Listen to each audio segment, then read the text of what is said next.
The moment I saw my sister's name on the legal documents, I knew she planned to steal everything I'd built. It wasn't subtle. It wasn't accidental.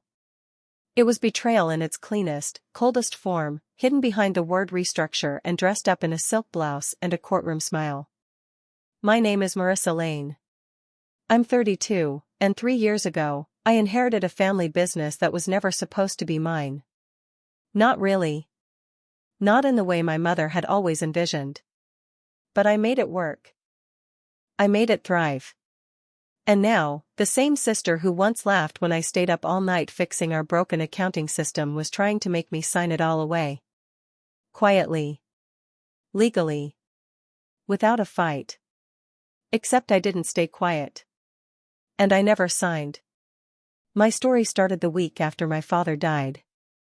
The funeral had barely ended when my mother invited me to lunch at a little cafe she rarely went to, neutral territory, she said. I should have known. She brought my sister, Vanessa, and a lawyer. They ordered mimosas before the food even came. Vanessa didn't waste time.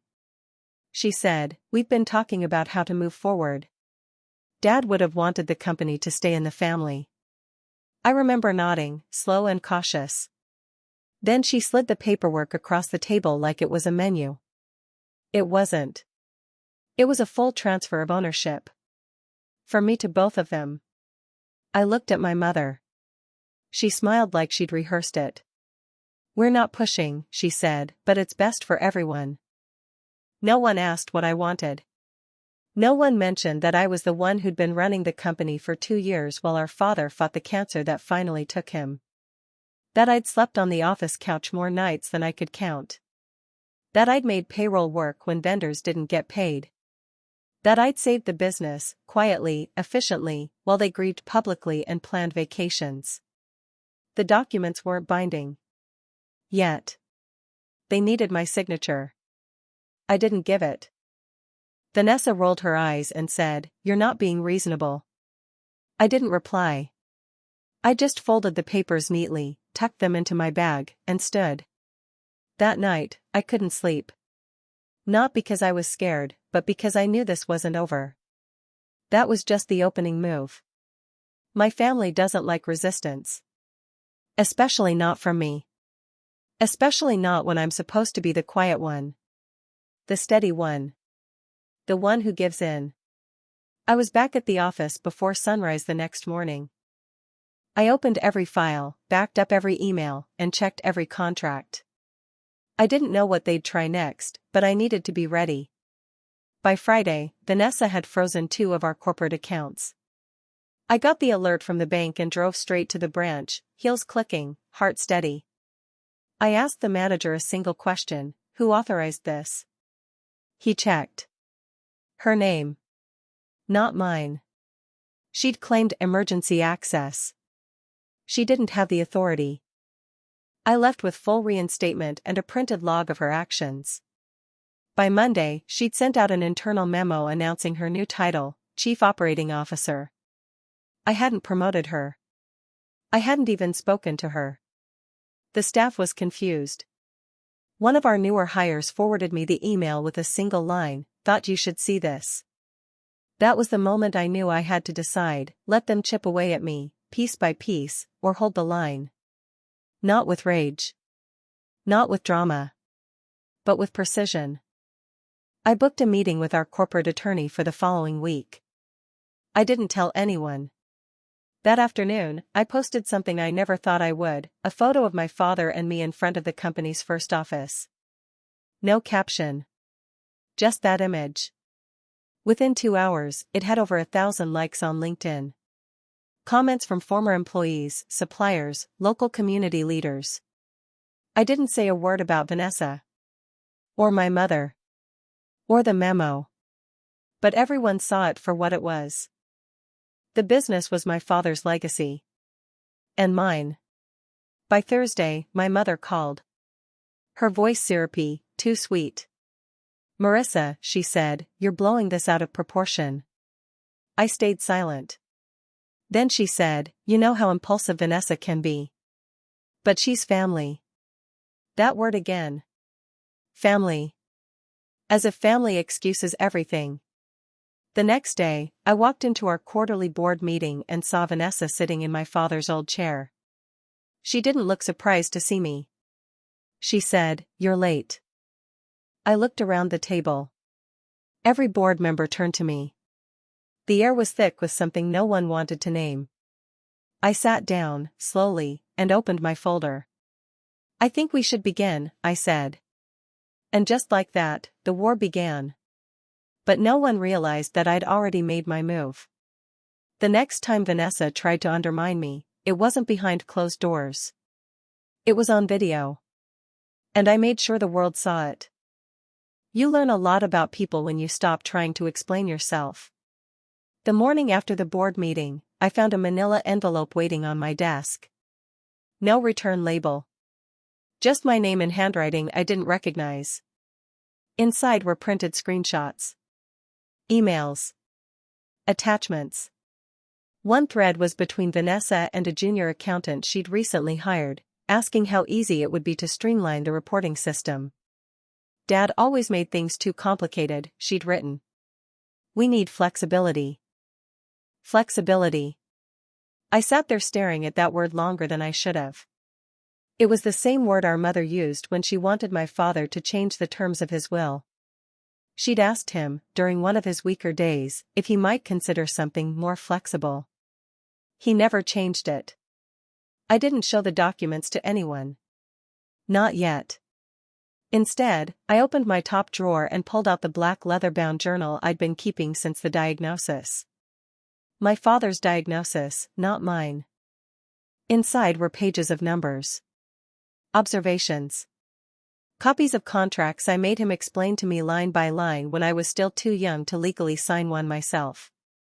His last entry was dated 2 weeks before he died. "Don't let them gut what we built." His handwriting had grown shaky by then, but the clarity of his words cut through every layer of doubt I'd been trying to pretend I didn't have. That afternoon, Vanessa sent out a new policy change through our internal system. She was shortening lunch breaks, tightening remote work protocols, adding mandatory weekend training sessions for cultural alignment. The staff panicked. Not publicly, everyone here had learned to stay quiet under pressure, but I saw the shift. The way they closed their laptops more carefully. The way voices dropped when they asked about meetings. I stayed late, reviewing surveillance footage, not out of paranoia, but because I'd noticed the lights in accounting had been on past midnight for 3 nights in a row. The footage showed Vanessa alone, pulling files. I didn't confront her. Instead, I called Irene, the woman who'd worked the front desk for 22 years and had never once taken a sick day without bringing in soup for someone else. She looked surprised to see me. I said, "Do you trust me?" She answered without hesitation, "Yes." So I gave her access to a private email inbox. I told her to report anything that felt off. Not illegal. Just wrong. The next morning, I had 6 emails waiting. I reviewed them slowly. Vanessa had been asking the marketing team to design new brand assets. Not rebranding, just freshening. She wanted the logo changed, the original script replaced with something sleeker. Modern. Less nostalgic. I called our attorney again. He said, "I think she's preparing to file a motion for shared ownership." I said nothing. He added, "It's going to get ugly." I replied, "It already is." That evening, I drove to the first store my father ever opened. It's not the flagship anymore, it barely makes profit, but I kept it open out of principle. There's a photo of him behind the counter, young and determined, standing under a hand-painted sign with our family name. I ran my fingers along the frame, then sat down in the break room and stared at the employee bulletin board. Tacked between OSHA updates and birthday announcements was a note he'd written 10 years ago. Integrity costs more, but it lasts longer. I didn't cry. I just sat there, quiet, and let the weight of it settle. When I returned to the office, Vanessa had scheduled a company-wide alignment session. It was mandatory. No agenda. Just a vague promise to share the future vision. I showed up early. She wore one of my mother's old blazers, navy blue with gold buttons, and stood at the front of the room like it was her stage. She said, "We're entering a new phase." I didn't speak. She gestured to a presentation slide titled Leadership in Transition. Then she said something that almost made me laugh out loud, if I hadn't felt so tired. She said, "Some legacies weigh us down. But I believe in evolution." I waited until the room emptied. Then I walked up to the podium and quietly unplugged her laptop. Not out of defiance. Just control. That night, I opened the private video archive we kept for legal training. I uploaded a new file. The internal security camera footage of Vanessa opening the accounting cabinet after hours, removing documents, and copying them on the office machine. No commentary. No edits. Just the truth. I sent the link to the entire board. No subject line. No message. Just the link. By morning, half of them had responded. None of them asked if it was real. They all knew it was. Vanessa didn't speak to me that day. But I saw her office door slam twice. Around 3 p.m., my mother called. She said, "You're being cruel." I said nothing. Then she said, "Do you really want to destroy your sister?" I answered, "She's doing that on her own." That night, I sat alone in the office, watching the sun slide down behind the parking lot. I didn't feel triumphant. Or angry. Just awake. It occurred to me, suddenly, that my father had always known this would happen. He didn't trust her. Not with the business. Not with me. And now it was just beginning. Because the next morning, Vanessa filed something. Not a lawsuit. A claim. She was challenging the will. I didn't cry when she filed the challenge. But something inside me cracked in a quiet, irreversible way. I'd been bracing for war. But this wasn't war, it was betrayal disguised as legal language. A trust contestation, buried under arguments about mental capacity, undue influence, and the supposed confusion of an elderly man facing terminal illness. My father. The man who read every page of every contract 3 times, even in hospice. Vanessa's claim argued that he was not of sound mind when he revised the final succession documents. That I had manipulated a vulnerable man during a time of grief. That she, as a daughter, was unfairly excluded from what should have been a shared legacy. It didn't matter that my father had left video instructions. Or handwritten notes in his planner. Or that Vanessa hadn't visited him more than twice in his last 6 months. The law, it turns out, doesn't care about intention. It cares about proof. And perception. That was when the calls started. Not from family. From vendors. Partners. Old clients of my father's who'd worked with us for decades. "We heard there's internal unrest," one said. "Should we be worried about stability?" another asked. I kept my answers brief, neutral, and calm. "We're honoring every agreement," I said. "Nothing changes operationally." But something had changed. Not in the business. In me. I couldn't sleep more than a few hours at a time. I stopped cooking. The house stayed dark longer in the mornings, and I began taking calls from bed, wrapped in the sweatshirt I used to steal from my father's chair when I was little. There was no one to talk to about this. Not really. My mother sided with Vanessa, naturally. She called once more to say I was escalating things unnecessarily. "It doesn't have to be like this," she whispered. I didn't respond. She didn't call again. Irene noticed. She started leaving coffee on my desk, no cream, just how my father drank it. She also slipped me a folded piece of paper one morning. A sticky note, really. "I think Vanessa's accessing the internal HR server." There wasn't a password she should have had. But that didn't mean much.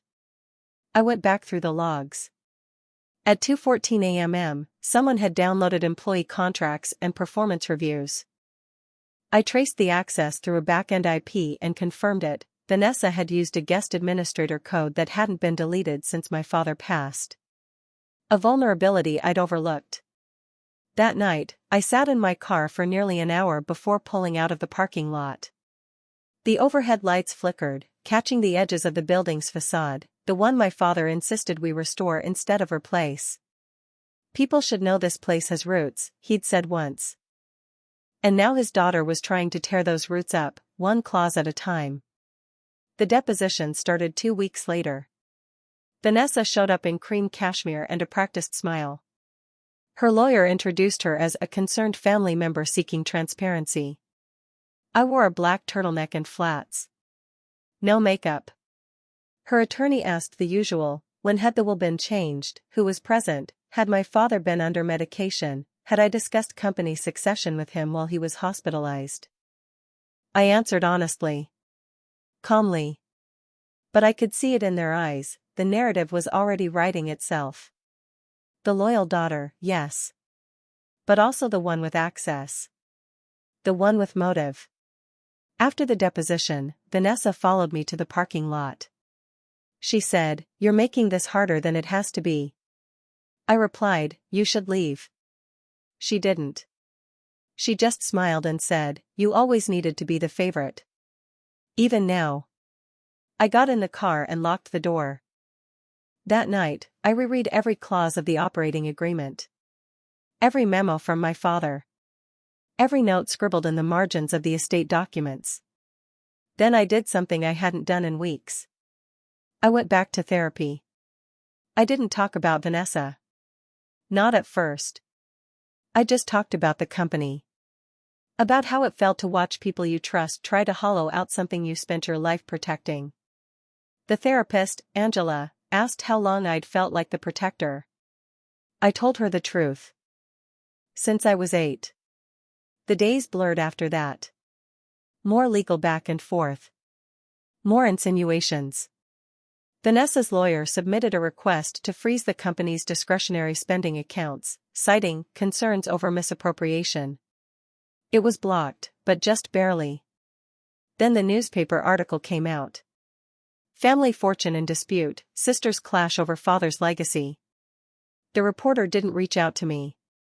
But the quotes from an anonymous source sounded familiar. Polished. Personal. Vanessa had found her angle, and she was playing it perfectly. By the end of the week, 3 employees had resigned. Irene stayed late that Friday, folding up files, humming like she always did when she was anxious.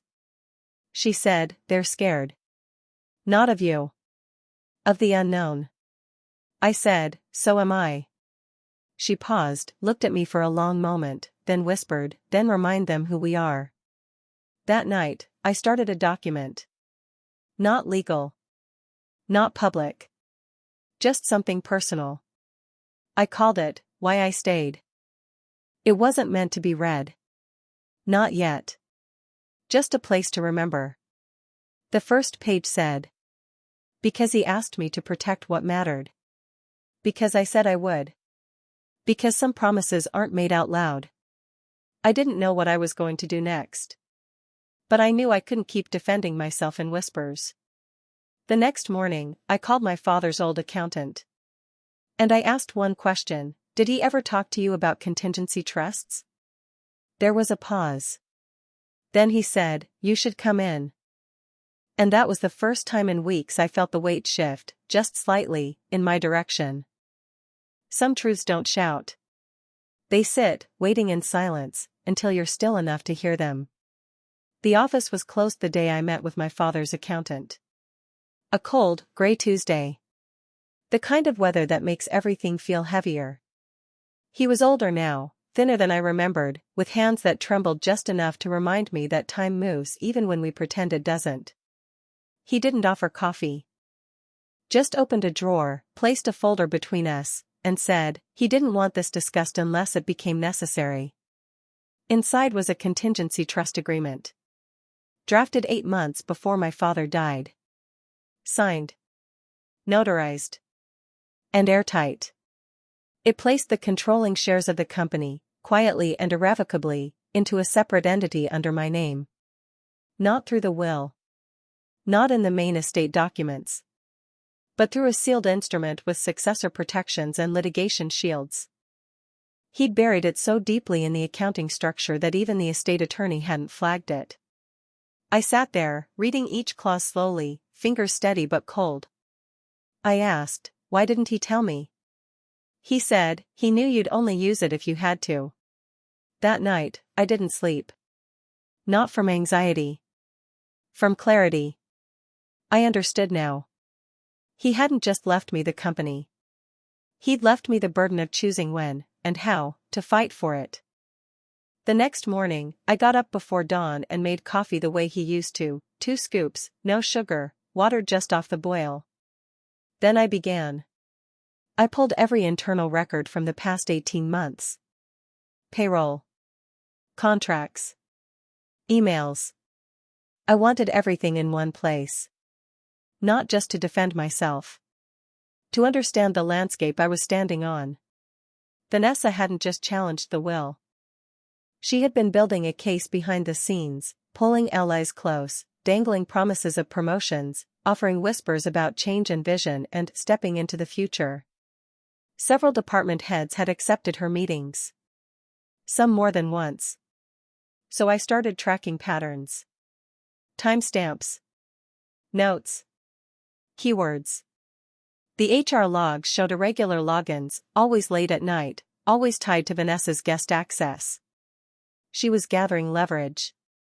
But so was I.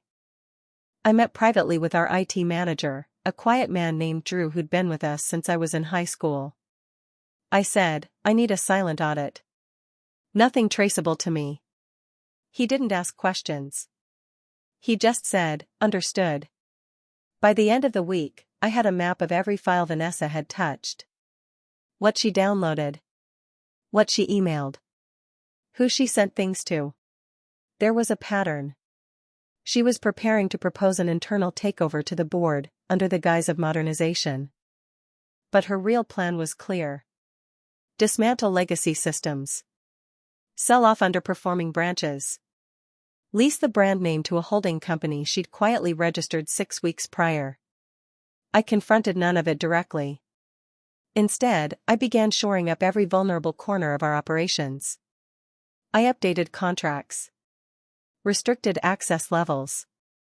Rewrote key policies that hadn't been touched in over a decade.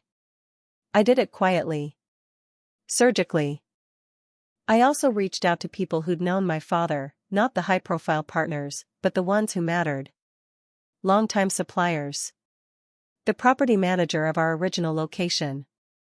The man who built our first shelving units. Each one agreed to submit formal statements about their work with my father, and with me. Not out of loyalty. Out of memory. Irene noticed the shift. She didn't say anything, just started leaving fresh notepads and highlighters on my desk every morning, like she understood what kind of war I was preparing for. Meanwhile, Vanessa grew bolder. She called a second all-staff meeting, this one marketed as a vision alignment seminar. But the staff was thinning. No-shows. Excuses. Whispers in the break room. People were watching, now. Choosing sides, even if they didn't say it aloud. That same week, our external PR consultant reached out. He'd received an anonymous tip about misconduct in the leadership team. No specifics. Just enough to stir interest. I replied with a single sentence, document every interaction moving forward. Then I contacted my attorney. I handed over the trust file, the audit trail, and the company charter. He looked at the documents, then at me. He said, "This changes everything." I nodded. He added, "She won't back down." I replied, "Neither will I." But even as I said it, I felt the cost. I'd lost something in this process. Not just my sister. Not just sleep or peace or privacy. Something inside me had shifted. Hardened. Not into cruelty. Into certainty. That weekend, I drove out to the small lake house my father once used for retreats. It was cold and quiet, the way it had always been. I sat on the porch wrapped in one of his old sweaters, watching the water move slow and glassy beneath the wind. I thought about legacy, not as money, or property, or contracts, but as choices. He'd chosen me. Not because I was perfect, but because I would protect what he built. And now it was time to stop reacting. To lead. I returned Monday morning with a plan. No more internal silence. No more waiting for her next move. I called a leadership meeting. Only direct reports. Only people who still showed up. I presented the trust file. Explained the restructure protections. Laid out the legal timeline ahead. Then I said, "We're moving forward. With or without her." The room was still. Then, slowly, they nodded. One by one. By the end of the day, I had 3 resignations, quiet exits from staff who'd aligned with Vanessa. No drama. Just departure. And a text from her at 6:14 p.m. "You've made your choice." I stared at the screen for a moment before replying. "So have you." I hit send. Then I opened the company's internal communications portal. And I posted the first formal update I'd ever made under my own name. Just a simple announcement of structural alignment, departmental clarifications, and leadership continuity. No attacks. No accusations. But I knew she'd see it. And I knew exactly what she'd do next. The real confrontation was coming. And this time it would be face to face. There's a silence that comes before confrontation, not fear, not calm, just a slow, breathless clarity. The boardroom felt colder than usual that morning. Maybe it was the weather. Maybe it was the air between us. Vanessa was already seated when I walked in, back straight, hands folded, wearing a pale gray blazer I recognized from our mother's closet. She didn't look at me. The board members were quiet. Not disengaged, just wary. They'd read every memo, seen every shift, felt the tension. And now they were here to witness the break. I placed the trust documents neatly on the table. 1 copy for each seat. "This meeting," I said, "is not about preference or personality. It's about structure. Governance. Responsibility." Vanessa didn't interrupt. Not at first. Her lawyer did. He said, "This document was not disclosed in the original estate inventory." I replied, "Because it wasn't part of the estate." He leaned forward. Convenient. I looked at the board. Not at him. Never at him. Then Vanessa spoke. She said, "You're making this personal." I said nothing. Because it was personal. But not in the way she meant. This wasn't about rivalry, or resentment, or some ancient wound carved into our family's hierarchy. It was about stewardship. Vanessa moved to discredit the trust, arguing that our father had been misled, that I'd isolated him, that I'd withheld medical information to gain influence. Her voice wavered only once, when she said the word manipulation. The irony didn't even sting. Not anymore. I handed over a sealed envelope. Inside was a notarized letter from my father's palliative care doctor, stating he was of sound mind during the trust execution. That he'd specifically requested no one be present during the signing except 2 legal witnesses. The letter ended with 1 sentence underlined in blue ink. The patient made these choices with complete autonomy. Silence followed. Vanessa's lawyer shifted uncomfortably, then leaned back. I could feel her eyes on me, sharp and burning. She said, "This isn't over." I said, "It never is." The board moved forward with the vote to affirm the trust as controlling interest. 5 voted yes. 1 abstained. No one objected. Legally, the battle was done. But emotionally, the war had only started. After the meeting, Vanessa caught me alone in the hallway. She said, "You think this makes you stronger?" "It doesn't. It just makes you alone." I said, "I've been alone since the day Dad died." She flinched, just slightly. And then she left. I stayed behind. In the empty room. Surrounded by the quiet echoes of chairs scraping the floor, papers rustling, someone's pen left behind. There was no celebration. No rush of victory. Only the stillness that comes after surviving something that should never have happened. I didn't go back to my office. I walked. Past the old supply room where I'd once napped under a blanket during 24-hour inventory cycles. Past the photo wall where we used to hang staff birthdays. Past the conference room named after my father. I stood there for a moment, watching the gold lettering on the glass. H.L. Lane Room. I thought about taking it down once. After he died.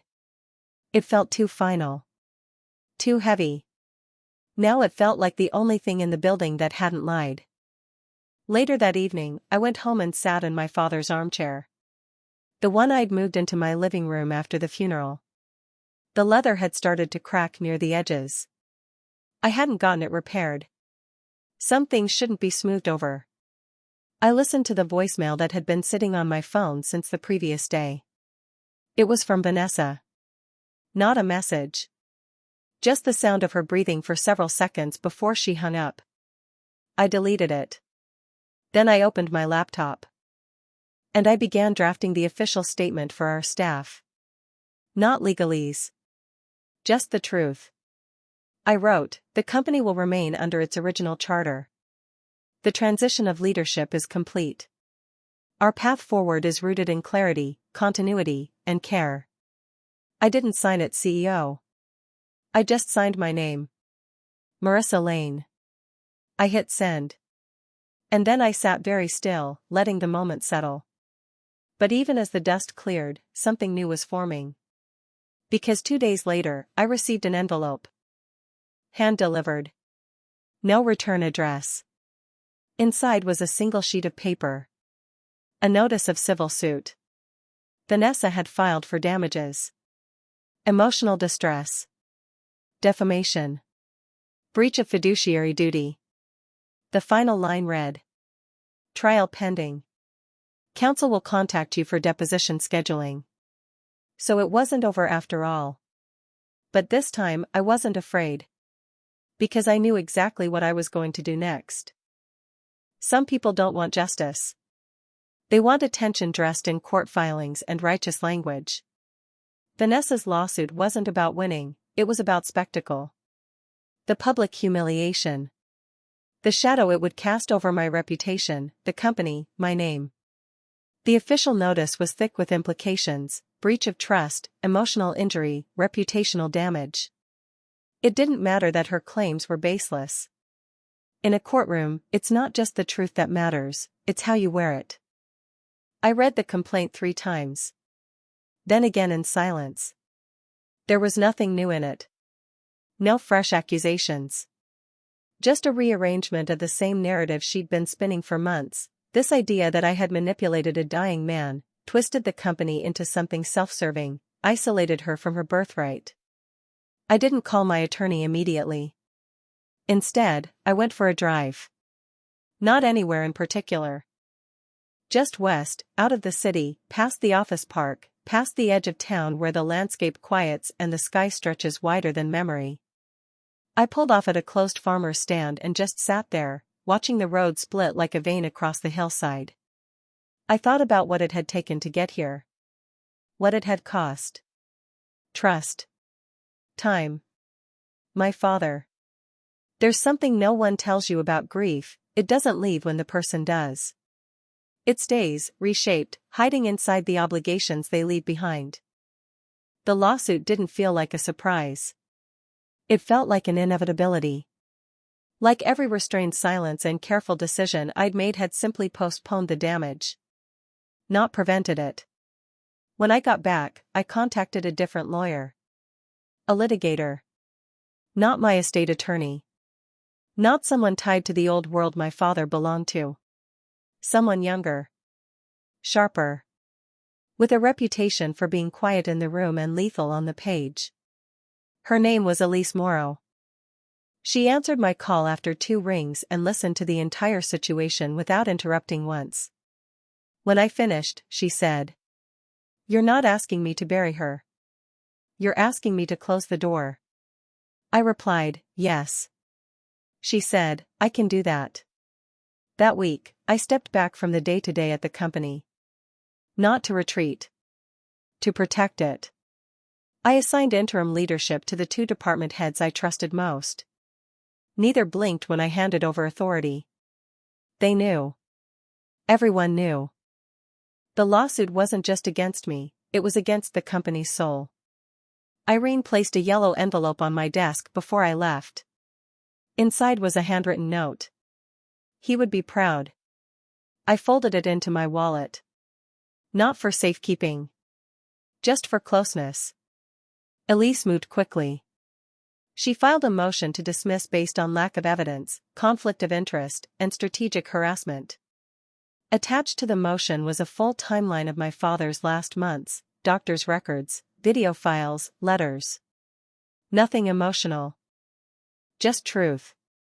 Vanessa's lawyer responded with demands for discovery, emails, internal documents, personal text messages. A desperate fishing expedition. We provided everything. Because there was nothing to hide. Still, the days felt heavy. I avoided social media. Stopped checking the local paper. Even the company Slack channels made my stomach tighten when they pinged. But then something strange happened. Support came in, quietly, discreetly, but consistently. Former employees wrote letters. Vendors I hadn't spoken to in years sent messages. One supplier, whose invoices I'd corrected late one night after my father's stroke, left a voicemail. "Whatever she's saying, we know better." I didn't respond. I just sat at my kitchen counter, phone in hand, letting the silence be enough. 3 weeks into the case, the judge issued a hearing date. Preliminary motion review. Elise prepped me calmly, methodically, like a surgeon preparing a room for operation. Every file was labeled. Every response rehearsed. But the moment I walked into the courtroom, I felt 17 again, quiet, observant, carrying responsibility like a coat I couldn't take off. Vanessa was already seated. She wore white this time. She didn't look at me. Not until Elise began. She spoke with precision, no embellishment, no condescension. Just the facts. And then she played the video. It wasn't dramatic. No tears. Just my father, weeks before he died, seated in his study, reading the trust aloud. Explaining why he'd chosen to isolate it. Why he'd left the business in my hands alone. Vanessa flinched when she heard his voice. The judge didn't flinch at all. He asked 2 questions. One about the timing. One about the legal authority. Then he said he'd take the motion under advisement. Outside the courtroom, Vanessa didn't follow me. I walked to my car without speaking, without breathing fully.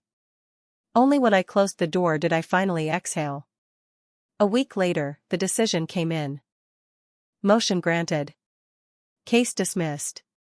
No damages. No further action. But it didn't feel like victory. It felt like burial. At the company, things returned to order, but not to normal. Vanessa had disappeared from the narrative, but her shadow lingered in hallway glances, in careful pauses during meetings. Some employees still tiptoed around anything legacy-related. Others overcompensated, offering me constant updates as if to prove allegiance. I didn't want allegiance. I wanted balance. So I did what my father would have done. I walked the floor. Quietly. No speeches. No agenda. Just presence. The work was the work again. Margins. Reports. Shipments. People. But I was different now. Not hardened. Just clearer. That Friday, I stayed late. Not because I had to. Because I needed to. I sat in the break room, staring at the corkboard, at the photos tacked there. Smiling faces. Candid moments. No one had touched it in months. I pulled out a pen and added one photo. Black and white. slightly faded. My father standing next to me on my first day in the office. He wasn't smiling in it. But he was watching me. Always watching. And then I felt it, not relief. Not joy. Just stillness. A full-body exhale. The kind that only comes when you know the storm is finally over. Or so I thought. Because the next morning, a letter arrived at my door. This time, not from Vanessa. From my mother. Some wounds don't bleed when they happen. They surface years later, sealed in envelopes from people who never apologized. The letter was handwritten. My mother's cursive, still careful, still curved like a woman raised on image and etiquette. The paper was heavy, the kind she used for holiday cards and condolence notes. There was no return address. Just my name in elegant ink, and inside, no greeting. She began with a line that landed harder than I expected. I never wanted to choose between my daughters. As if she hadn't already. As if silence wasn't a choice. As if letting Vanessa twist the truth in court filings and public whispers wasn't a decision she made every time she said nothing. She wrote about confusion. About grief. About how she couldn't believe what things had come to, and how she'd never intended for our family to end up in courtrooms and cold meetings and inheritance wars. Then, halfway down the page, she shifted.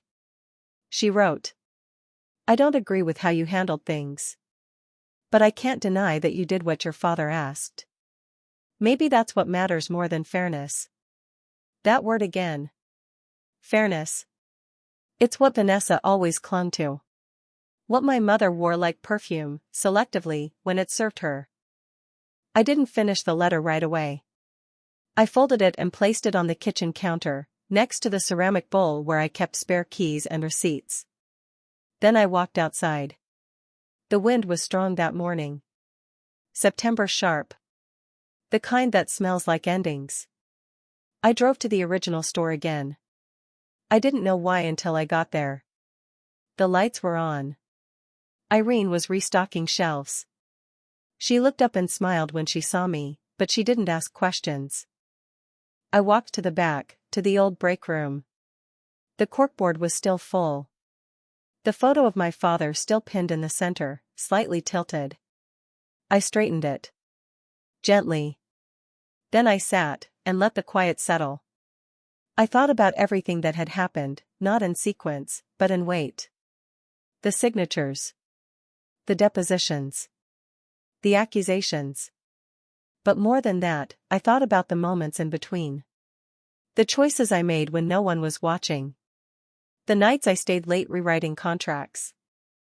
The mornings I arrived before sunrise because it was easier to face silence than suspicion. Those were the moments that built something lasting. Not just a defense.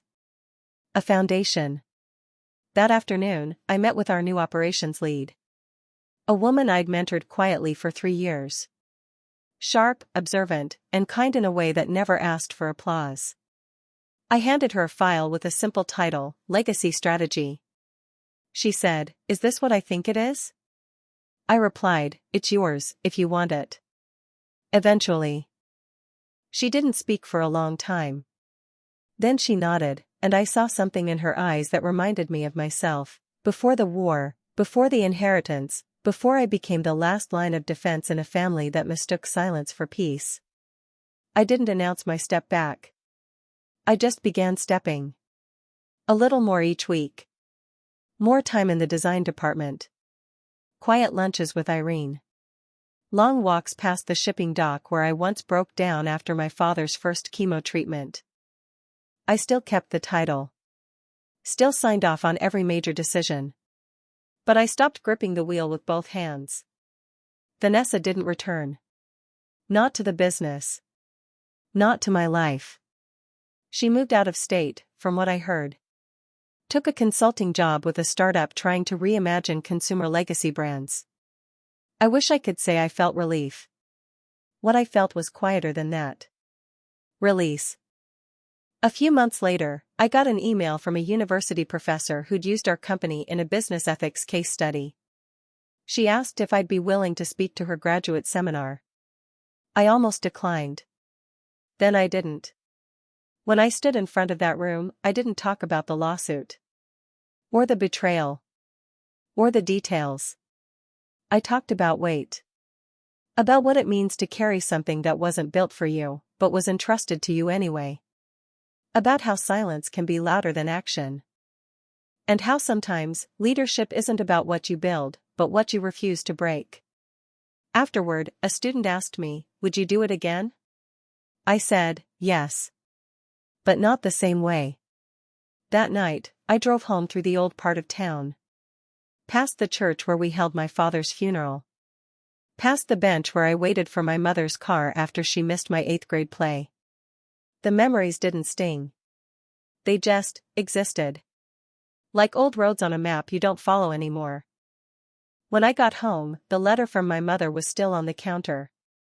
I picked it up. Read the last line again.